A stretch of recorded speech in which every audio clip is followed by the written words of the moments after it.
Hey everybody, my family's been on a brownie kick lately, so we're excited to be making these awesome peanut butter brownies. Ready? Let's get started.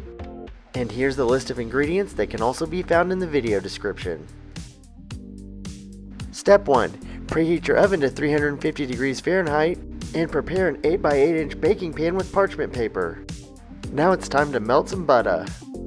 And if you don't have the magical powers of my wife, you can use a microwave. For step 2, we're going to use the 1/2 cup or 1 stick of melted butter and 1 cup of granulated sugar. Grab a large bowl and pour in the 1 cup of granulated sugar, then carefully pour in the melted butter. Then use an electric hand mixer or stand mixer to combine the two ingredients together. On the low setting with our stand mixer, it took about a couple minutes. After the butter and sugar are properly mixed, we're ready for the next step. For step 3, we'll be using 2 large eggs and 1 teaspoon of vanilla extract.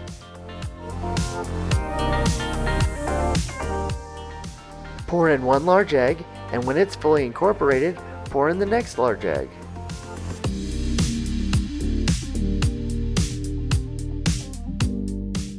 After the second egg is properly mixed in, it's time to pour in the teaspoon of vanilla extract.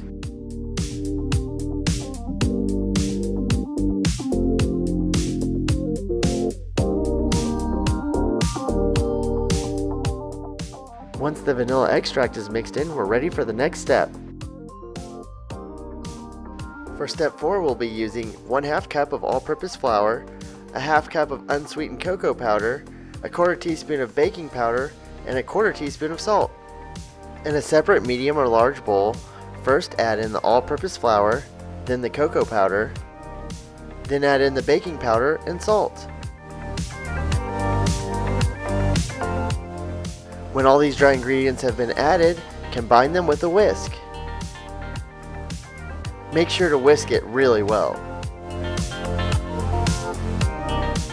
Next, it's time to carefully add the dry ingredients to the wet ingredients.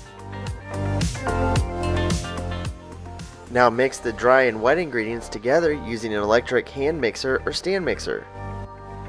As you can see, we got overzealous and started off a bit too quickly. We finally brought it down to the appropriate low speed setting, which in our case for this KitchenAid mixer is 4 or below. After a couple minutes, the brownie batter started looking great.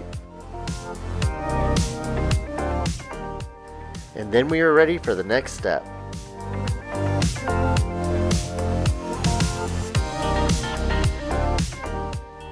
For step 5, we grabbed the prepared baking pan and scooped out the brownie batter into it.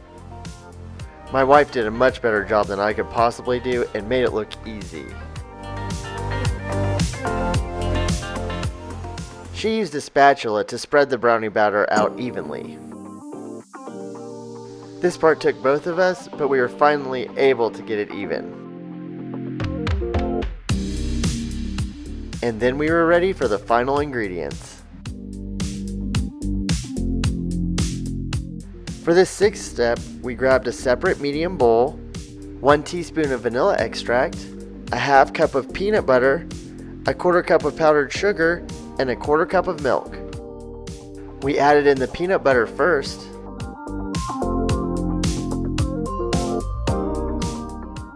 followed by the powdered sugar, and finally the vanilla extract.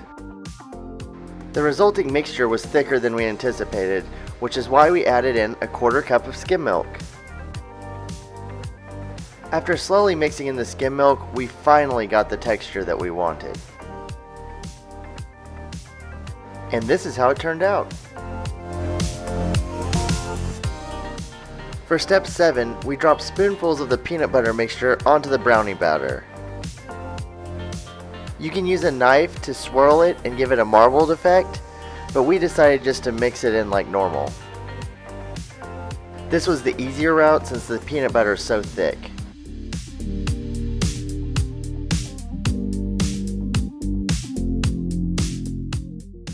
This is the technique that my wife used to evenly spread the peanut butter mixture throughout the brownie batter. It worked out really well.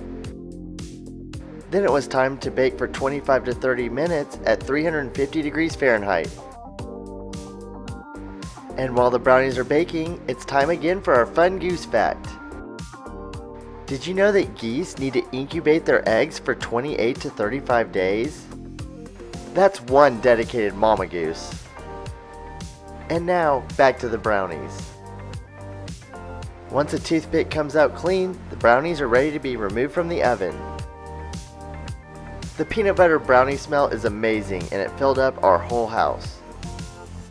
For the next step, we allowed the brownies to cool for 10 to 15 minutes.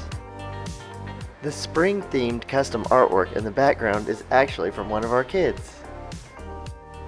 And he is a true artist. Once again, I had my wife do this part because she is much better at it than I am.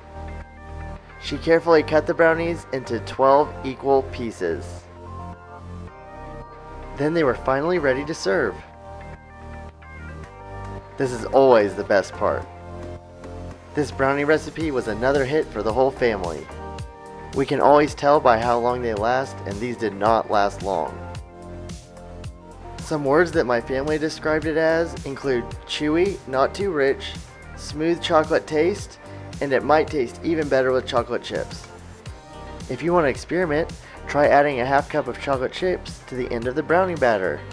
And don't forget to let us know how it turned out. But I love these brownies as well, and I like that it was an easy, family-friendly recipe. This recipe is great for the brownie lovers out there. But you need to check out our simple oatmeal chocolate chip cookies for the cookie lovers out there. See you there!